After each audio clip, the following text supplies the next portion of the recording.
Welcome to this explainer. Today, we're diving into the complexities of fibromyalgia, and more importantly, mapping out actionable ways for you to take back control. If you've been searching for some real clarity on this topic, well, you're in exactly the right place. Let's get right into it. If you or maybe a loved one are living with this condition, you already know this absolute truth. Navigating the daily ups and downs can feel incredibly overwhelming. It's a complex, frequently misunderstood condition. But here's the thing. Understanding exactly what's happening inside your body, that is your absolute first tool for relief. Knowledge is power, right? And mapping out the science behind these symptoms is exactly how we start to take back control. So what is fibromyalgia, really? Let's go beyond the mystery and look straight into the science. Medically speaking, fibromyalgia is defined as a chronic, meaning long-term, neurological condition. It's primarily characterized by widespread pain throughout the whole body. But as you probably know, it doesn't just stop there. It's usually accompanied by intense fatigue, severe sleep issues, and those really frustrating memory difficulties. Now, for a really long time, people mistakenly thought it was an inflammatory issue or maybe a muscle disease. But today, medical science has completely shifted its understanding.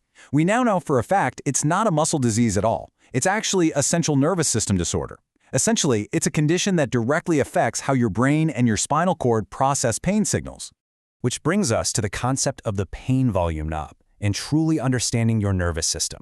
I want you to think of your nervous system kind of like a volume knob on a stereo for pain. In a typical nervous system, that knob is set to a normal, standard baseline level. But with fibromyalgia, that volume knob is basically cranked all the way up to the max. So what does this actually mean in real life? It means that normal, everyday physical sensations or incredibly minor aches get vastly amplified by your brain into severe pain. It's like your nervous system is essentially shouting at you when it really should only be whispering. Because this volume is turned up globally across your entire central nervous system, you get this whole cluster of shifting symptoms that can change in intensity from day to day. Obviously, pain is the most obvious sign, specifically a dull, constant ache that lasts for at least 3 months, usually on both sides of the body, above and below the waist. But man, there is so much more to it. Take fibrofog, for example. This is a super frustrating cognitive symptom where you might suddenly struggle to focus, completely forget someone's name, or just lose the right word mid-sentence. Then there's the profound fatigue. We're talking waking up completely exhausted even after sleeping for 10 hours, mostly because your sleep is constantly disrupted by pain or restless legs. And the list just goes on. Chronic headaches, jaw pain like TMJ, irritable bowel syndrome, even a crazy heightened sensitivity to light, sound, or temperature. It's basically a full system overload. So, uncovering the triggers. What actually causes this volume to spike in the first place? Well, while medical researchers still don't know the exact single cause of fibromyalgia, current research points to a really complex mix of genetics and environmental triggers. Most often, we see this condition develop right after a specific inciting event. It could be something physically traumatic, like a bad car accident. It might be a severe illness or a major infection that really taxes your body. Or it could even follow a period of intense, prolonged emotional or psychological stress. These intense events act as a catalyst. They trigger a permanent shift in how your brain communicates with your body, which ultimately leads to that heightened pain sensitivity we were just talking about. Let's talk about the multi-tool approach and how you can actually manage fibromyalgia effectively. Here is how you fight back, and we're going to do it without relying on any false promises. Because fibromyalgia affects multiple interconnected systems in your body, there is simply no single cure-all pill. If anyone tells you there is, they honestly aren't looking at the science. The absolute most successful treatment plans out there use a multi-tool approach. That means combining targeted medical care, specific physical movement, and deliberate lifestyle tweaks to systematically lower that volume knob so you can actually function comfortably again. Let's break down the first tool, medication. Your medical team might prescribe some specific meds, but it is so vital to understand their actual goal.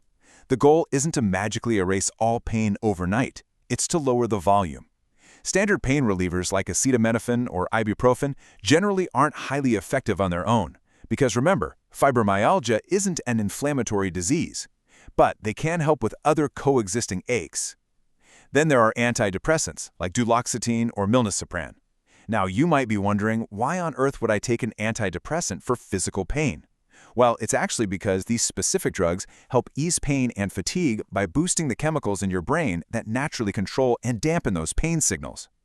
Finally, anti-seizure drugs like gabapentin or pregabalin are often prescribed because they're literally designed to quiet down those overactive nerve cells that are constantly firing off false pain alarms. Moving on to pacing and taking control, let's look at lifestyle, movement, and mental strategies. Okay, I know. When you're in constant pain, the mere idea of exercising sounds like the absolute last thing you want to do. It sounds totally counterintuitive, right? However, the medical consensus on this is crystal clear. Gentle, regular movement is literally one of the most effective ways to manage fibromyalgia in the long run. But here is the secret. Step 1, you have to start incredibly low. Step 2, you have to go extremely slow. We're talking about light walking, water aerobics, gentle yoga, or maybe Tai Chi. These specific activities are fantastic because they build up your stamina over time without putting any aggressive, unnecessary stress on your joints and muscles. Next up in your toolkit are stress and sleep management. Stress is a direct trigger for symptom flares. You know, those awful periods where literally all your symptoms suddenly worsen at once. So keeping your stress level stable is absolutely crucial. This is where cognitive behavioral therapy, or CBT, comes in. And listen, CBT isn't about some doctor telling you the pain is all in your head. Actually, scratch that, it's the exact opposite. It provides you with highly practical mental strategies to cope with a chronic illness and actively reduce your body's physical stress response. And then we have pacing. This is the fine art of learning to strictly budget your energy. We all know the temptation. You finally have a good day, so you try to do every single chore you've fallen behind on. But with fibro, overexerting yourself almost always leads to a massive crash the very next day. Pacing is how you prevent that brutal boom and bust cycle. Now, finding the right routine with all these tools, it takes time. It requires a lot of experimentation and, honestly, a medical team that truly listens to you. But as you navigate this, I want you to remember this absolute truth about your experience. Your pain is real, your fatigue is real, and your condition is completely valid. Be incredibly patient with your body as you figure out the exact combination of tools that works best for you. Since managing your energy is the absolute secret to avoiding those debilitating crashes, we want to leave you with this final provocative thought to empower your next steps. Are you actively budgeting your energy? Or are you letting the good days dictate the bad? Understanding how to build a daily pacing strategy might just be the single most important tool you ever develop.